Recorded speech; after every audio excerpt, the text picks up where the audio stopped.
Hello student, welcome to online class in Satya Sai inter college. आज हम आपके सामने भौतिक विज्ञान विषय के साथ पुनः से उपस्थित हैं।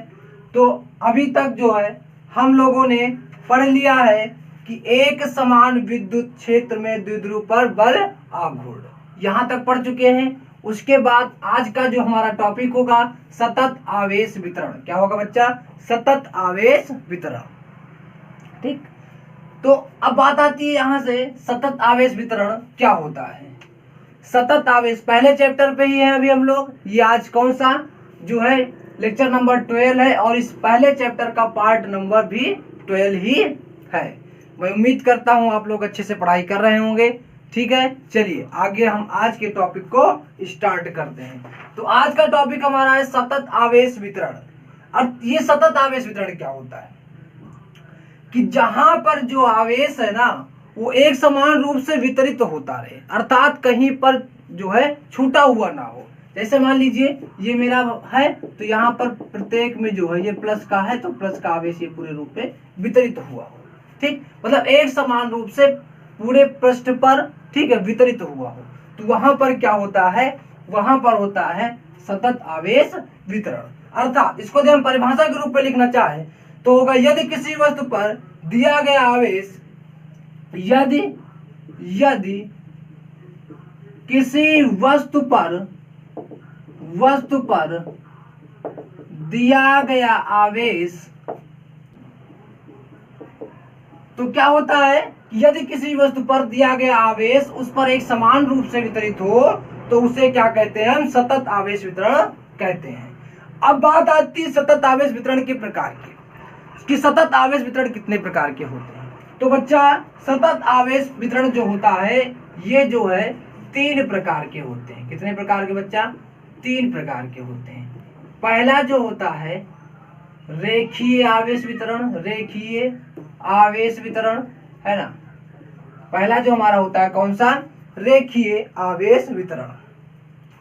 दूसरा जो होता है सेकंड नंबर पृष्ठीय आवेश वितरण, पृष्ठीय आवेश वितरण, पृष्ठीय आवेश वितरण।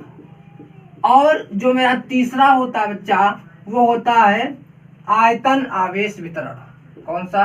आयतन आवेश वितरण, आयतन आवेश वितरण। ठीक, कितने हो गए? 3 हो गए हमारे। रेखीय आवेश वितरण, पृष्ठीय आवेश वितरण और आयतन आवेश वितरण। बारी बारी से देखते हैं। सबसे पहले हम आते हैं रेखीय आवेश वितरण को हेडिंग बढ़ा करके हम इसमें समझते हैं कि क्या होता है। अभी हम इन दोनों को पेंडिंग में रखते हैं, इन चीज के बारे में भी अध्ययन करेंगे लेकिन अभी इनको हम पेंडिंग में रखते हैं।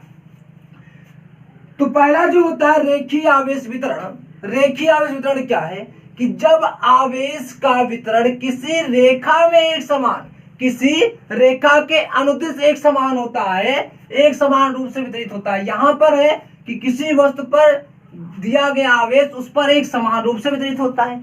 परंतु जब इसके प्रकार में हम रेखीय आवेश वितरण में आते हैं तो इसमें क्या होता है? जो आवेश होता है वो एक रेखा के अनुदिश, एक रेखा के अनुदिश रूप से वितरित होता है। तो मैं इसको लिखता हूं तो ये चीजें आज लिखने पे ज्यादा समझ में आएंगी। तो मैं इस बात को लिखता हूं, तो मैंने लिख दिया इस बात को कि जब आवेश का वितरण किसी एक रेखा के एक समान रूप से होता है तो इसे क्या कहते हैं? रेखीय आवेश वितरण कहते हैं। अर्थात मान लेते हैं जैसे हमारी एक रेखा है, एक हमारी क्या है? रेखा। तो इस पर जो आवेश होता है ना वो एक समान रूप से वितरित हो, वो एक समान रूप से वितरित हो तो इसे हम क्या कहते हैं बच्चा? इसे हम कहते हैं जो है रेखीय आवेश वितरण।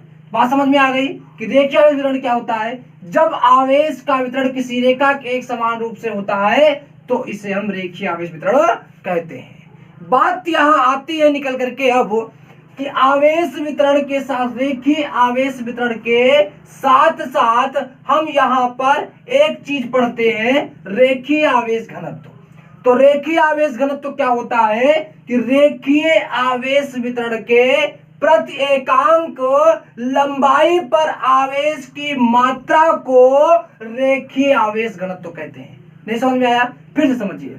रेखीय आवेश वितरण के प्रति एकांक लंबाई के लंबाई पर आवेश की मात्रा को हम रेखीय आवेश घनत्व कहते हैं। तो मैं लिखता हूं इस बात को कि लिखा इस बात को कि रेखीय आवेश वितरण के प्रति एकांक लंबाई पर आवेश की मात्रा को रेखीय आवेश घनत्व कहते हैं, जो मैं ये पहले से आपको बता चुका हूं।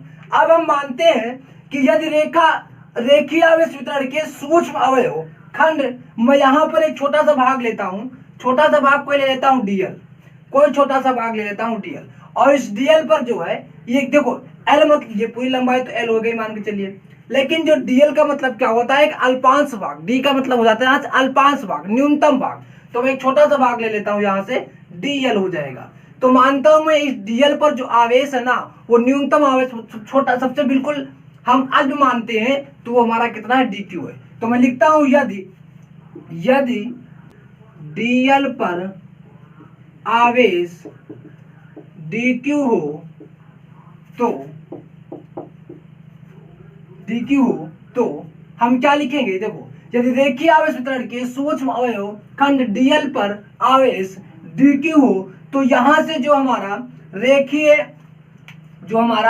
रेखीय आवेश वितरण निकल करके आएगा, रेखीय आवेश घनत्व क्या होगा, रेखीय आवेश घनत्व क्या होगा, देखो यहां पर हो जाएगा न्यूनतम आवेश अल्प आवेश जो होगा छोटे से हिस्से का भाग का अपान जो अल्पांश खंड होगा, अर्थात हम इसको लिखेंगे dq अपान dl। और इसको हम किससे प्रदर्शित करते हैं, इसको हम प्रदर्शित करते हैं, ठीक है, हम इस रेखीय आवेश, और यहाँ पर मैंने जो लिखा है आवेश घनत्व कहते हैं, और इसे जो है ना इसे हम लैम्डा से प्रदर्शित करते हैं, किससे, लैम्डा से प्रदर्शित करते हैं, ठीक। तो यहां से हम लिखेंगे lambda equal to dq upon dl। तो ये मेरा निकल करके आ गया lambda equal to dq upon dl। अब देखो बात को यहां से, अब इसकी यदि मात्रक की बात की जाएगी तो मात्रक तो आप लोग बिल्कुल देख करके ही बता सकते हो। देखो dq का मतलब क्या हो गया, dq का मतलब कूलाम आवेश है ना, तो इसका मात्रक क्या हो जाएगा, कूलाम, और dl लंबाई है, लंबाई का मतलब मीटर, तो कूलाम प्रति मीटर इसका मात्रक हो गया। अब विमा की बात की जाए तो विमा आप लोग जो है पढ़ चुके हो, विमा आप लोग पहले से पढ़ चुके हो, यम यल माइनस ए टी, ये यम ये क्या हो जाएगी, ये हो जाएगी विमा, m0 l माइनस में है ये 1 और ए टी, ये इसकी क्या हो जाएगी, विमा हो जाएगी, ठीक।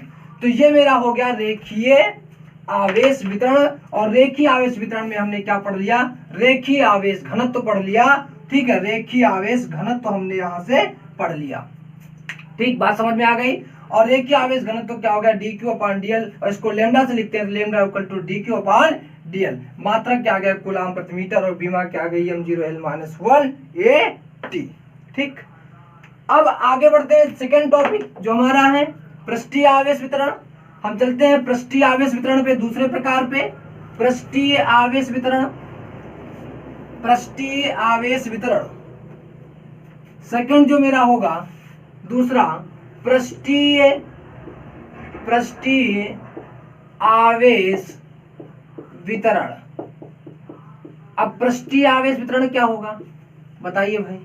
पृष्ठीय आवेश वितरण क्या होता है कि जब आवेश के किसी पृष्ठ पर एक समान रूप से, वहां पर क्या था, किसी रेखा पर, यहां पर आवेश किसी पृष्ठ के समान रूप पर क्या होते हैं, आवेश वितरित होते हैं। तो मैं लिखता हूं पहले इस बात को, देखो ये चीजें जो टॉपिक है आज का, ये लिखने पे केवल आपको याद करना है, इसमें कुछ है नहीं, केवल आपको याद करना है, ये चीजें याद कर लीजिए बस, और कुछ भी नहीं है।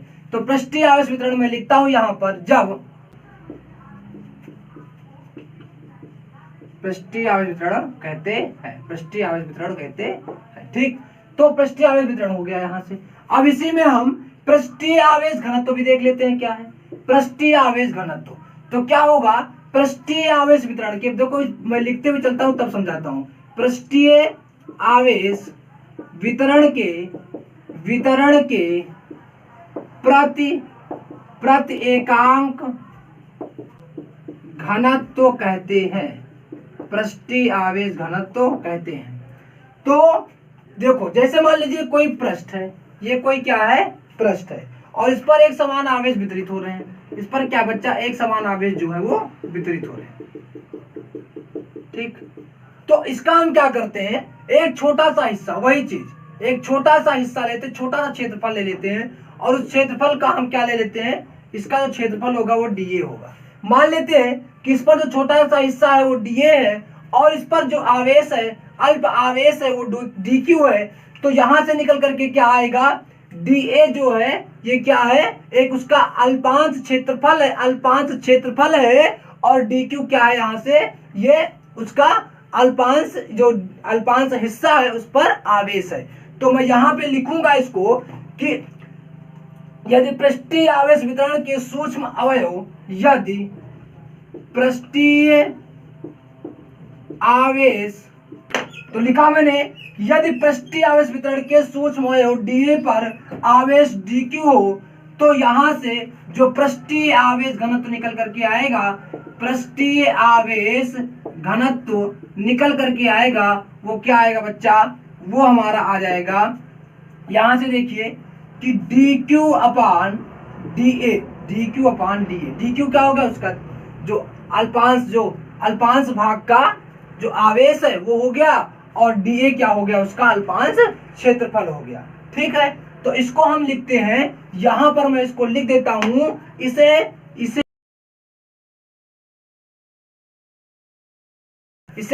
स्मॉल सिग्मा है ना, इसको एक सिग्मा हमारा इस प्रकार से होता है, एक सिग्मा इस प्रकार से, इसको छोटा बोलते हैं, इसको बड़ा। तो ये हमारा सिग्मा से प्रदर्शित करते हैं, प्रदर्शित करते हैं। इसे किससे प्रदर्शित करते हैं, इससे सिग्मा से प्रदर्शित करते हैं। तो यहां से सिग्मा इक्वल टू क्या आ जाएगा, D Q upon D A, D Q upon D A. अब यहां पर मात्रक की बात होगी, तो मात्रक देखो यहां पर डी क्यू है, तो डी क्यू का मतलब आवेश, आवेश का मतलब मात्रक हो गया आपका कूलाम प्रति। अब जो डीए है, डीए क्या है बच्चा, क्षेत्रफल है, डीए क्या है, क्षेत्रफल है। लंबाई मीटर में मापा जाता है, ठीक है, और क्षेत्रफल भी क्या होगा, क्षेत्रफल भी देखो, क्षेत्रफल का फार्मूला क्या होता है, लंबाई गुणे चौड़ाई। लंबाई को मीटर में मापते हैं, ये आप लोग बीमा में 11th में पढ़ चुके हो बच्चा, ये हमें समझाने की आवश्यकता नहीं पड़नी चाहिए। फिलहाल मैं बता देता हूँ, लंबाई को यल में, चौड़ाई को भी यल में, तो यल 2, ठीक है, यल स्क्वायर इसका बन जाता है। तो यहां से जो क्या हो जाएगा, मीटर स्क्वायर, कूलाम प्रति मीटर स्क्वायर। अब आती है बात बीमा की, अब आती है बच्चा बात बीमा की, कि बीमा क्या होगा, इसका बात आती है बीमा की। तो बीमा क्या हो जाएगा, m तो 0 है, l क्या होगा -2 में आ जाएगा, और t a, तो ये इसका क्या हो जाएगा, बीमा हो जाएगा। ये क्या हो जाएगा, इसका बीमा हो जाएगा, ATT, ठीक। ये हो गया पृष्ठीय आवेश वितरण, कि जब आवेश किसी पृष्ठ पर एक समान रूप से वितरित हो तो उस पर पृष्ठीय आवेश वितरण कहते हैं। और पृष्ठीय आवेश वितरण के प्रति एकांक क्षेत्रफल पर आवेश की मात्रा को पृष्ठीय आवेश घनत्व कहते हैं, इसे सिग्मा से प्रदर्शित करते हैं। तो पृष्ठीय आवेश वितरण पर इस सूक्ष्म अवयव जो डीए पर मान लेते हैं कि जो आवेश है वो डीक्यू है, तो पृष्ठीय आवेश घनत्व d Q upon d A, sigma equal to d Q upon d आ जाएगा, मात्रा कूलाम प्रति मीटर स्क्वायर, और बीमा m0 l-2 AT हो जाएगा।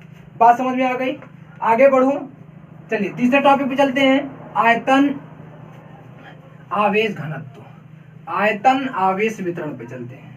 आयतन आवेश वितरण, उसके अंतर्गत पढ़ेंगे आयतन आवेश घनत्व, है ना। तो तीसरा मेरा क्या है, आयतन आवेश वितरण, आयतन आवेश वितरण। आयतन आवेश वितरण क्या हो गया, कि जैसे मान लीजिए कि ये कोई एक है इस प्रकार से, तो इस पे जो है एक समान रूप से आवेश वितरित हो, क्या हो बच्चा, एक समान रूप से आवेश जो है वो वितरित हो, ठीक, इस प्रकार से एक समान रूप से आवेश वितरित हो, तो ये मेरा हो जाता है आयतन आवेश वितरण। अर्थात यदि किसी वस्तु पर क्या होता है, किसी आयतन पर एक समान रूप से आवेश वितरित होता है, तो वहां पर क्या होता है, आयतन आवेश वितरण। मैं लिखता हूं इस बात को, कहते हैं, आयतन आवेश वितरण कहते हैं। अब आयतन आवेश वितरण कहते हैं, मैंने लिख दिया इस बात को कि जब आवेश किसी वस्तु पर संपूर्ण आयतन में एक समान रूप से वितरित होता है तो इसे हम आयतन आवेश वितरण कहते हैं। और अब इसी के अंतर्गत आयतन आवेश घनत्व तो हम पढ़ेंगे। तो आयतन आवेश घनत्व के लिए क्या करेंगे कि आयतन आवेश वितरण के प्रति एकांक आयतन में वितरण कहते हैं, आयतन आवेश वितरण कहते हैं। मान लेते हैं कि माना कि जो हमारा जो इस प्रकार से है, ये जो भी इस पर इसका एक अल्पांश जो भाग है, अल्पांश आयतन dA है, वही छोटे से भाग में ले लेता हूं, अल्पांश आयतन में ले लेता हूं, और इस अल्पांश आयतन पर जो आवेश होगा, जो आवेश है बच्चा, वो अल्पांश है अर्थात dQ ही है। तो मैं लिखता हूं इस बात को कि यदि आवेश वितरण के सूक्ष्म, यदि आवेश वितरण के dQ हो तो आयतन आवेश वितरण क्या होगा, आयतन आवेश वितरण इक्वल टू क्या, सॉरी, आयतन आवेश घनत्व क्या होगा, वही कि जो आवेश होगा अर्थात dQ, और जो हमारा अल्पांश ले रहे हैं क्या, dV, सॉरी यहाँ पर dV होगा, dV आयतन ले रहे हैं ना वैल्यूम, तो dQ अपान dV। तो इसको हम लिखते हैं, इसे हम प्रदर्शित करते हैं बच्चा, इसे हम रो से प्रदर्शित करते हैं। किससे बच्चा, रो से प्रदर्शित करते हैं। तो रो के लिए हमारा क्या बन जाएगा, rho equal to dQ upon dV। मात्रक क्या बनेगा इसका, मात्रक क्या बनेगा बच्चा, मात्रक क्या बनेगा, dQ तो वही आवेश है, कूलाम है ना, और प्रति dV का मतलब क्या हो गया, आयतन का मतलब क्या हो गया, लंबाई गुणे चौड़ाई गुणे ऊंचाई। तो तीन चीजें हो गई, तो मीटर गुणे मीटर गुणे मीटर, तो मीटर क्यूब, तो कूलाम प्रति मीटर क्यूब। बात आती है बीमा की, तो बीमा इसका क्या हो जाएगा, m0L, ये 3 हो जाएगा L3AT, ये इसकी क्या हो जाएगी बच्चा, बीमा हो जाएगी m0, ठीक है, L-3 है और AT इसकी बीमा हो जाएगी। इस प्रकार से आज का टॉपिक समाप्त हुआ। तो आज जो भी चीजें थी वो रटने वाली ज्यादा चीजें थी, लिखने के लिए ज्यादा थी, समझाने के लिए इसमें ज्यादा कुछ भी नहीं था। जितना भी था मैंने समझाने का प्रयास किया है, और आपको पीडीएफ मिल ही रहा है, आप उससे देख करके लिख सकते हैं। लेकिन आज की क्लास की पीडीएफ तो मुझे लगता है कि आवश्यक नहीं पड़ेगी, ठीक है, आवश्यक नहीं पड़ेगी, लेकिन यदि आवश्यक पड़ती है तो बताना, फिलहाल आवश्यक नहीं पड़ेगी, लेकिन चलो मैं दे दूंगा, ठीक है, मैं पीडीएफ दे दूंगा, आप लोग लिख लीजिएगा। तो यहाँ से हो गया सतत आवेश वितरण। सतत आवेश वितरण के 3 प्रकार हो गए। उन तीनों प्रकार के साथ साथ हमने क्या पढ़ लिया, रेखीय आवेश घनत्व पढ़ लिया है ना, और पृष्ठीय आवेश घनत्व पढ़ लिया, और साथ साथ हमने आयतन आवेश घनत्व पढ़ लिया। तो आज यहीं पर रहने देते हैं। कल जो है, कल एक बहुत इंपॉर्टेंट आपका टॉपिक कल से स्टार्ट होगा, तो आप लोग बिल्कुल लगातार क्लास लेते रहें, नोट्स बनाते रहें। मैं उम्मीद करता हूँ आप लोग अच्छे से पढ़ाई कर रहे होंगे, ठीक है। जो भी समस्या होती है आप मुझे कमेंट बॉक्स में ज़रूर बताएं। आज इतना रहने देते हैं। घर पर रहिए, सुरक्षित रहिए और खूब खुश रहिए। धन्यवाद।